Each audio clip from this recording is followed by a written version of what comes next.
Holy smokes, that Succession finale, I just rewatched it to do it justice. Here are my thoughts. So the episode starts with Kendall trying to recruit people to kill the Gojo deal. I love when he says, "Carpe the diem, people." Meanwhile, Shiv is of course confident that she and Matsson are going to get the deal to go through. She's going to become the CEO. All is going to plan. Little does she know what Matsson is planning behind her back, asking her about Tom. Of course, Shiv is just totally ready to throw Tom under the bus. She calls him a highly interchangeable modular part. Yikes, Shiv, that's pretty cold. But that brings me to one of the best parts of the show, which is Alexander Skarsgård as Lucas Matsson, the villain of this final season. And even though he's exposed as a fraud, as this terrible person, he's still just the perfect antagonist. He's pretty good at seeing through people's BS, so when Shiv tries to explain she's gonna be this perfect puppet ruler, he's like, absolutely not.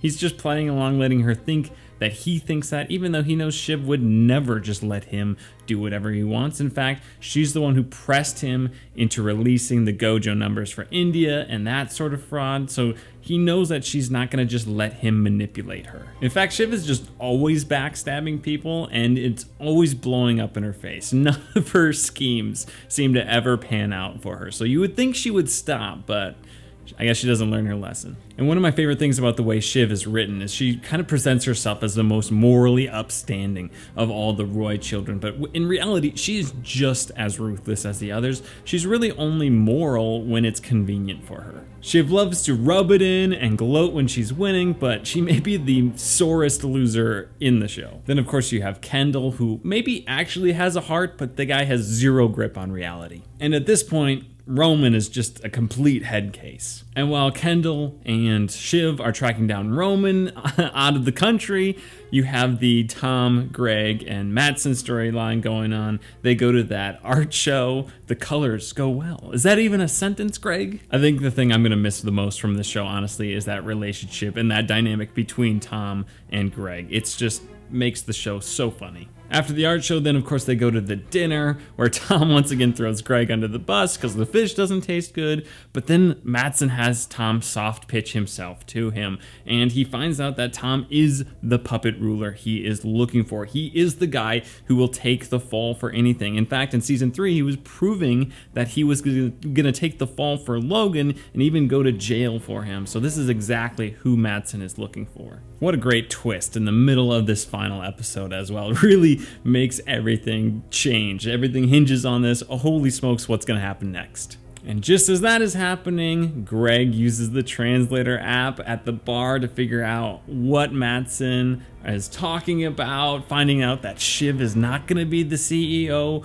This huge piece of information that he has, that of course he makes a deal with Kendall for 4 times his salary. I love that. Kendall goes and breaks the news to Shiv, who unsurprisingly does not take the news well, and then they have to decide, uh-oh, we gotta work together. Who's gonna lead Team Roy to kind of shut this deal down now that Shiv's gonna be on our side? After his complete breakdown at Logan's funeral, it's not gonna be Roman because he's a head case. Can't be Shiv because she was just on Team Matsson, so it's got to be Kendall, even though they can't stomach him, they can't handle him, and they may not even think he's gonna be even good at it. I love the scene where Shiv and Roman are on the beach while Kendall's off on the raft swimming, and they're deciding whether or not they should anoint him, whether they should kill him by hitting him in the head with a rock. In the end, they decide it's gotta be Kendall, so you have that really nice scene in the kitchen where they're going through everything. They're making the meal for the king. They're talking about the knobbies, the ends of the bread. The funniest part of the whole episode is when Roman is licking Peter's cheese. Oh, I can't stop licking the cheese, mommy. And of course, it's this happy moment before everything completely falls apart. I wonder what the smoothie actually was that Jeremy Strong had to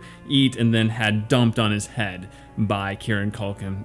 Looked pretty nasty. And right off this high, they head back to New York City. I love the fact that their mom invited them out there basically to hear this sales pitch from her husband's friend. It just goes to show how traumatized these kids are, because Logan Roy is one of their parents, and then their mother is just as bad of a parent, if not worse. But before the big board meeting that's gonna decide everybody's fate, they have to go to Logan's apartment to figure out who's gonna inherit what. Now, I love efficiencies and systems, so Connor's system for going through everything was super satisfying for me to listen to. I think it's a great idea, and I think it was rude for them to just be mocking him the whole time, because I thought it was a phenomenal system to use. And while they're going through all this stuff, they enter the dining room, and you have that really nice scene again with the virtual dinner with Daddy, where you have Logan repeating the list of all the presidential election losers, the singing of the songs, another really nice moment before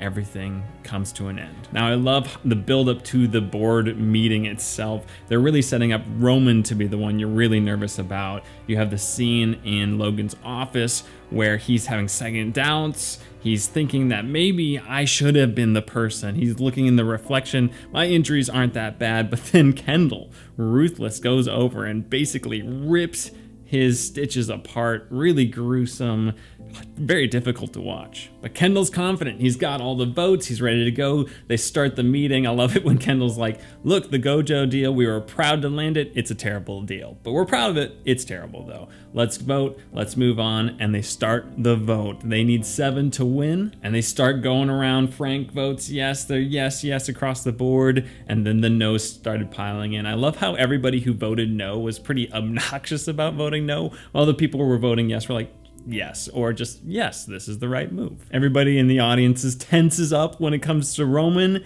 He, hesitates for a second, but then he votes no. He votes in favor of Kendall, so you think it's through, and then we get to Shiv. And the moment Shiv starts hesitating, you have that just gut instinct, the stomach just falling. Oh, everything feels terrible. You know that this is the beginning of the tragic downfall of the Roy family. Kendall, Shiv, and Roman all go to that side room, and that is when Kendall really starts to unravel, really starts showing his true colors. He's telling Shiv she's disgusting, she's not making any sense, and then Shiv pushes that ultimate button, which is, of course, Kendall, you killed somebody and you should not be the CEO. And he just loses it at that point. He becomes aggressive physically, starts attacking Roman, pulling apart his stitches again, starts going after Shiv. They're like, what the heck is wrong with you, man? He shouts, I was the eldest boy, which of course is not even true because it's Connor. He just completely loses his mind in this situation. Kendall simply can't stomach the idea of not becoming the CEO. It's been his whole life's purpose. When he finds out the vote is lost, that he didn't win, you can just feel the emptiness. It's palpable. He doesn't know what to do. He tries to convince Frank. He tries to get like a revote, and then it just, once he realizes he's lost, it's like the soul was just sucked out of him by a dementor. So the big question is, why does Shiv do it? Why does she reject it? Is it because she's a sore loser? Is it because she knows that Tom will become CEO if she doesn't? Is it that the fact that she says, I just can't stand you, Kendall. I just can't stomach you. Is that it? Does she think Kendall will just be bad?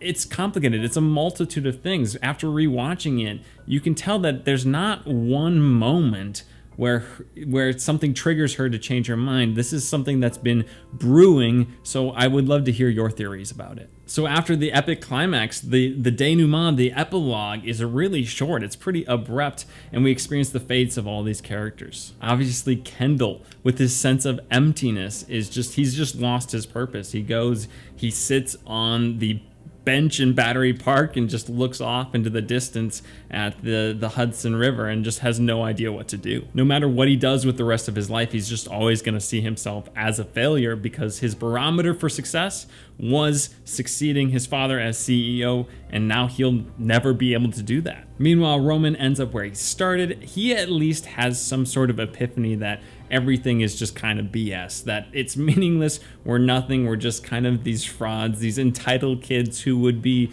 nowhere close to this sort of situation if their father wasn't who he was. There's nothing actually special or unique about them that they should be entitled to all this money and all this success. Of course, Tom becomes CEO, exactly what he wants.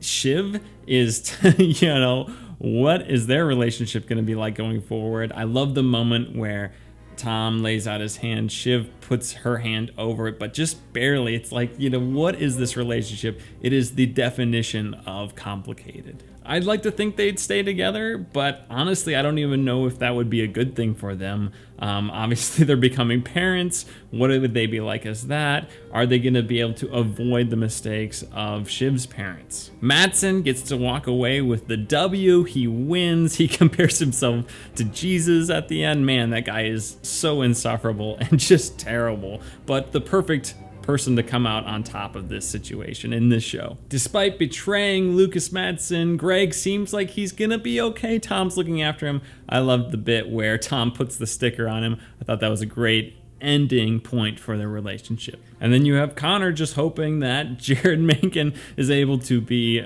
certified as the president of the United States so he can get his ambassador position in Slovenia, and Willa is hoping for that too so she can have the distance relationship and have her cow print couch that she wants to put in Logan's apartment, which I'm sure will not be tacky and hideous at all. But in the end, I think this is a great finale. I think they really did stick the landing. I think it completes the tragedy. I think it's a satisfying end and fitful end for each one of these characters. I actually appreciate how they didn't tie up all the loose ends. It leaves some interpretation for the viewers to kind of conjecture about what do Roman and Kendall and Shiv do with the rest of their lives. Can the con heads win in 2024?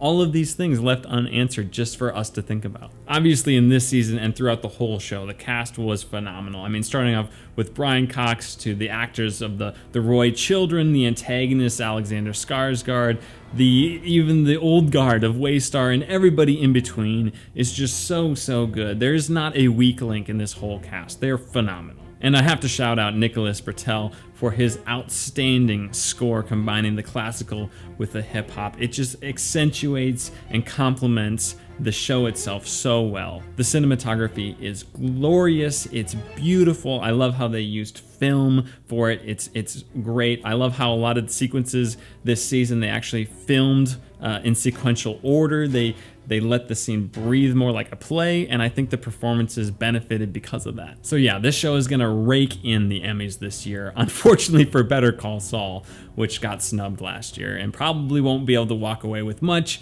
if anything. So let me know what you guys think about the Succession finale down below in the comments. If you like this video, give it a like, subscribe, and check out the podcast I do with my good friend Poland. If you want to hear more Succession talk, we actually did an episode a few weeks ago where we talk about everything up until Logan's funeral, so check that out there. We're also going to discuss this together on this upcoming podcast where we're going to talk about the entire Succession finale, the series as a whole, as well as Spider-Man Across the Spider-Verse, so stay tuned for that. I'm also going to be sharing my thoughts about the final seasons of Ted Lasso and Barry as well, so subscribe to stay tuned for that. In the meantime, though, have a good one.